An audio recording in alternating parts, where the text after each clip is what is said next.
दोस्तों, स्वागत है आपका हमारे YouTube channel XP Tech study में। दोस्तों, हमने क्लास 9th का चैप्टर फर्स्ट स्टार्ट किया था जिसका नाम है संख्या पद्धति। इसके 2 वीडियो ऑलरेडी आ चुके हैं, ये तीसरा वीडियो। पिछले 2 वीडियो में हमने संख्याओं के बारे में जाना था कि संख्याएं होती क्या है, कितने प्रकार की होती हैं।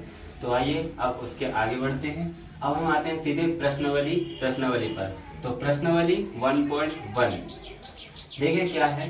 तो प्रश्नावली 1.1 का प्रश्न पहला है, क्या शून्य एक परिमेय संख्या है? क्या इसे p/q के रूप में लिखा जा सकता है जबकि p और q पूर्णांक है और q नॉट इक्वल टू 0? तो इससे पहले वाले वीडियो में मैंने बताया था कि परिमेय संख्या क्या होती है। परिमेय संख्या वे होती है जिन्हें हम p/q के रूप में लिख सकते हैं और जहां q नॉट इक्वल टू 0 के बराबर होता है। तो उसी कॉन्सेप्ट का हम यहाँ उपयोग करेंगे। देखा क्या शून्य परिमेय संख्या है, कैसे p/q के रूप में लिखा जा सकता है? तो लिखेंगे हाँ, शून्य को p/q के रूप में लिखा जा सकता है, लिखा जा सकता है। क्यों? कैसे? 0/1, क्योंकि परिमेय संख्या को p/q के रूप में लिख सकते हैं जहां q नॉट इक्वल टू 0 होता है, ना कि p नॉट इक्वल टू 0। तो यहाँ p नॉट इक्वल टू 0 है और q इक्वल टू 1 है, इसलिए हम शून्य को p/q के रूप में लिख सकते हैं। किसी भी संख्या के बटे में शून्य नहीं आ सकता। यदि वो शून्य आता तो वो परिमेय संख्या है, लेकिन 0 के बटे में कोई भी संख्या आ सकती है तो वो परिमेय संख्या कहलाती है। ठीक, अब पढ़ेंगे आगे। दिया प्रश्न दूसरा, 3 व 4 के बीच 6 परिमेय संख्या ज्ञात कीजिए। तो परिमेय संख्या ज्ञात करना बहुत ही इजी होता है। बस क्या बोला, 3 व 4 के बीच 6 परिमेय संख्या ज्ञात कीजिए।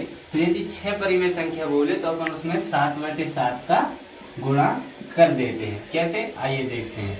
तो लिखेंगे 3 व 4 के बीच 6 परिमेय संख्या ज्ञात करो। तो सबसे पहले लिखेंगे हल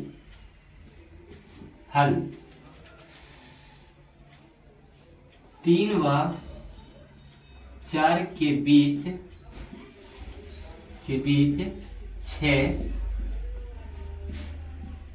परिमेय संख्या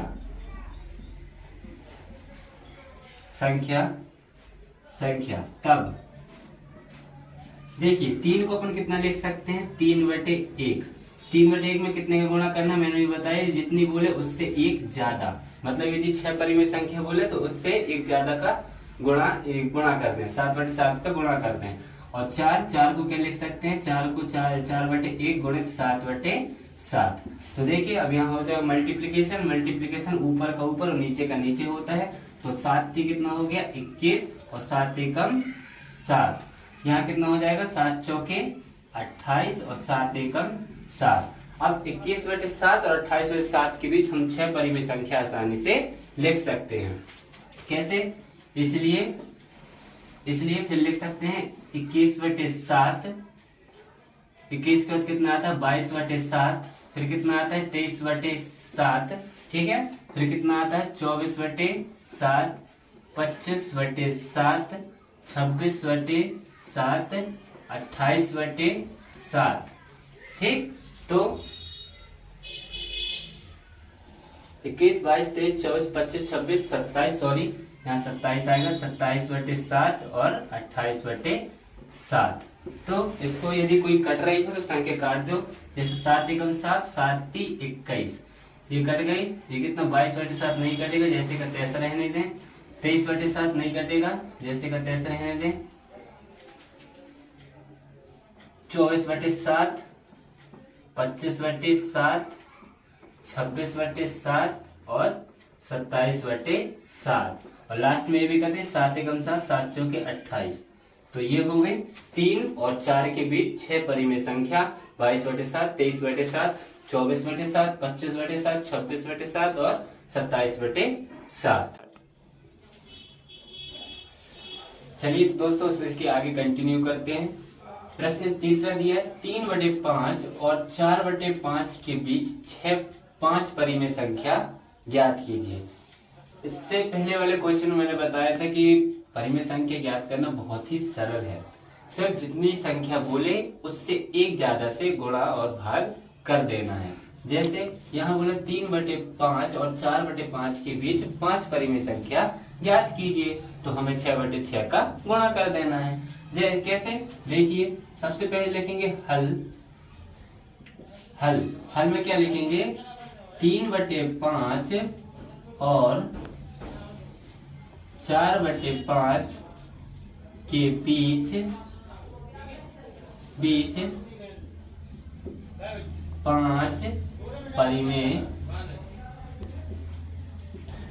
5 परिमेय संख्या। इसलिए 6/6 का गुणा करने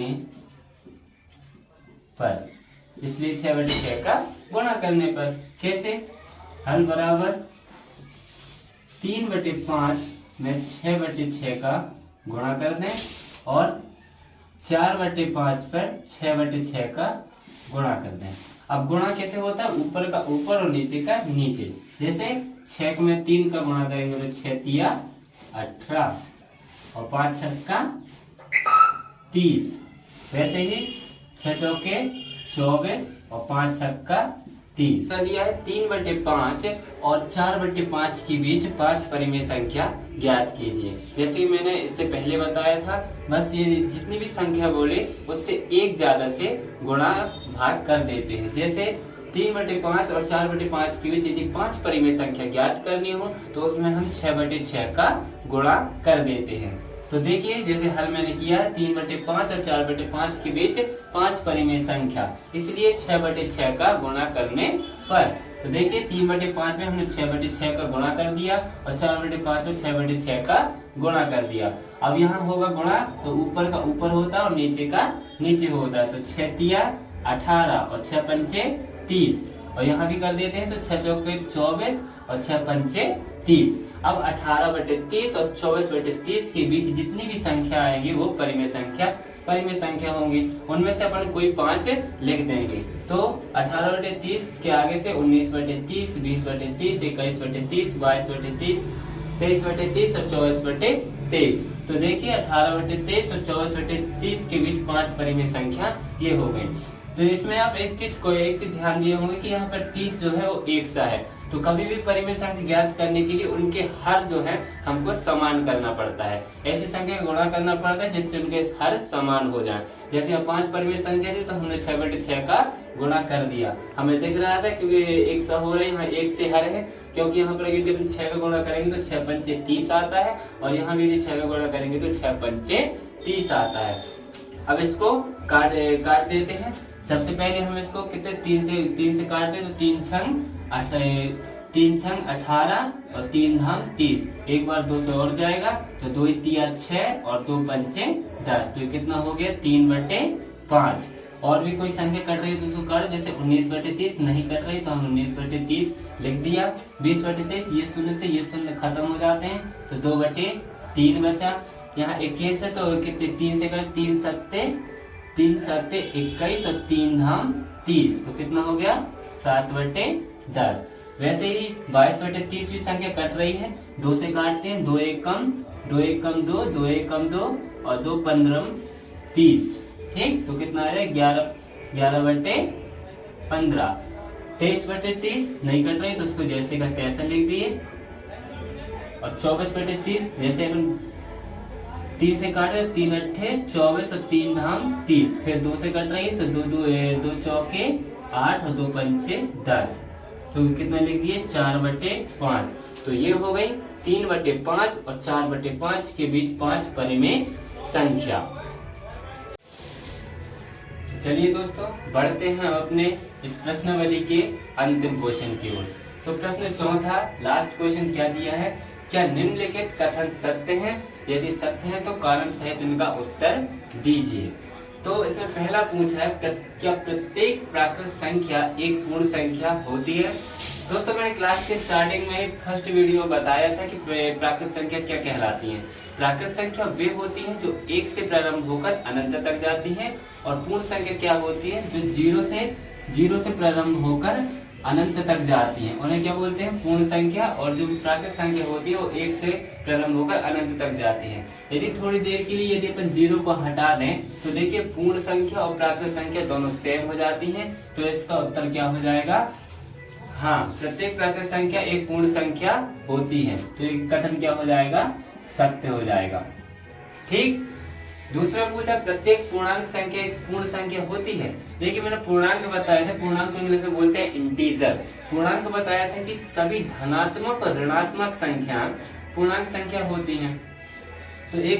तो हम मान लें कि चलिए पूर्णांक को यदि धनात्मक ले ले तो धनात्मक 1 2 3 4 जो संख्या है वो पूर्ण संख्या होगी। लेकिन मैंने पूर्णांक संख्या बताया था कि सभी धनात्मक और ऋणात्मक संख्याएं पूर्णांक संख्या होती हैं। जो ऋणात्मक पूर्णांक संख्या होंगी वो कभी पूर्ण संख्या नहीं हो सकती। तो क्या लिखा, प्रत्येक पूर्णांक संख्या पूर्ण संख्या होती है।